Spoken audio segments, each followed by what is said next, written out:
बिस्मिल्लाहिर्रहमानिर्रहीम। अस्सलाम वालेकुम। तो दोस्तों, हमारा आज का टॉपिक है habeas corpus writ petition 491 CRPC, जिसे हम उर्दू में हब्से भेजा या गैर कानूनी हिरासत भी कहते हैं।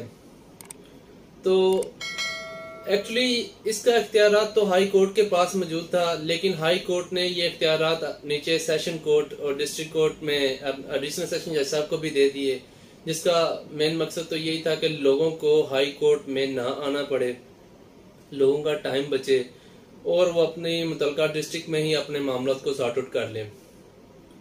अगर कोई शख्स किसी भी शख्स को इलीगली इम्प्रॉपरली, कानून के अंदर ये प्रॉपर वर्ड इस्तेमाल किए गए हैं कि इलीगली इम्प्रॉपरली डिटेन कर लेता है, तो ये रिट पिटीशन उसके खिलाफ दायर की जाएगी। इसमें बैल मुकर्रर होगा और उसे जाके बरामद करके अदालत के सामने पेश करेगा। आमतौर पर ये रिट पिटीशन पुलिस वालों के खिलाफ की जाती है, क्योंकि पुलिस वालों ने प्राइवेट सेल बनाए होते हैं। पार्टीज के साथ मिलकर वो किसी भी शख्स को उठाते हैं और अपने उस प्राइवेट सेल में ले जाते हैं, वहां पे जाके उसके साथ टॉर्चर करते हैं, जुल्म करते हैं। तो ये इलीगल है। इसके लिए अदालत एक बैलफ मुकर्रर करेगी। वो बैलफ मुतलका एरिया, मुतलका जगह पर जाएगा जहां पर उन्होंने किसी भी शख्स को इलीगल डिटेन किया हुआ है। वहां पर जाके वो छापा मारेगा और उस शख्स को बरामद करके अदालत के सामने प्रोड्यूस करेगा। फिर अदालत उस पर मुतलका कार्रवाई करेगी कि इस पर क्या करना है।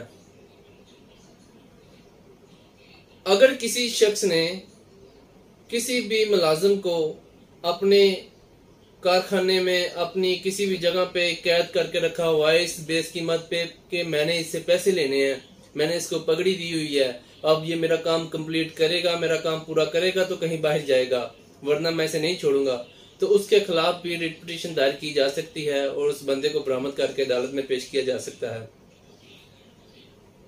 किसी भी शख्स को उसके घर के अंदर ही महबूस कर दिया जाता है, उसको उसके घर के अंदर ही कैद कर दिया जाता है, तो उसके खिलाफ भी रिट पिटीशन ये दायर हो सकती है।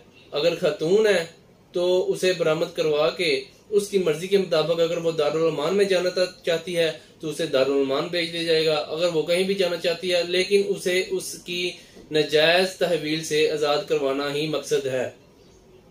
अब ये रिट पिटीशन 491 CRPC इस मकसद के लिए भी दायर की जाती है कि अगर कोई कैदी किसी भी जेल के अंदर बंद है तो उसे एज अ विटनेस एग्जामिन करने के लिए भी ये रिट दायर की जा सकती है कि वो यहाँ पर आए कोर्ट के अंदर और आके अपना शहादत बयान कलमबंद करवाए, और इसके लिए भी ये रिट पिटीशन दायर की जा सकती है। आमतौर पर इन हालात में भट्टा पर मौजूद जो बच्चों को उन्होंने रखा होता है अपनी मुलाजमत के लिए, और लोगों को कई सालों के लिए बाउंड कर लेते हैं कि आपने जी इतने साल हमारे साथ काम करना है, एग्रीमेंट हो जाते हैं।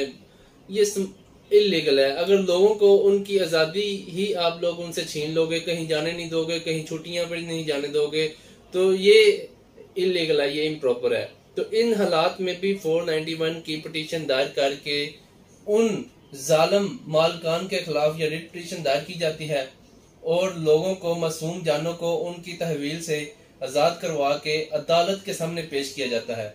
अदालत उस पर जो मुनासिब हुक्म दे उसको फॉलो किया जाता है, क्योंकि हमारा कानून, हमारा कॉन्स्टिट्यूशन ऑफ पाकिस्तान हमें कहता है कि किसी भी शख्स को उसकी आजादी से महरूम नहीं किया जा सकता।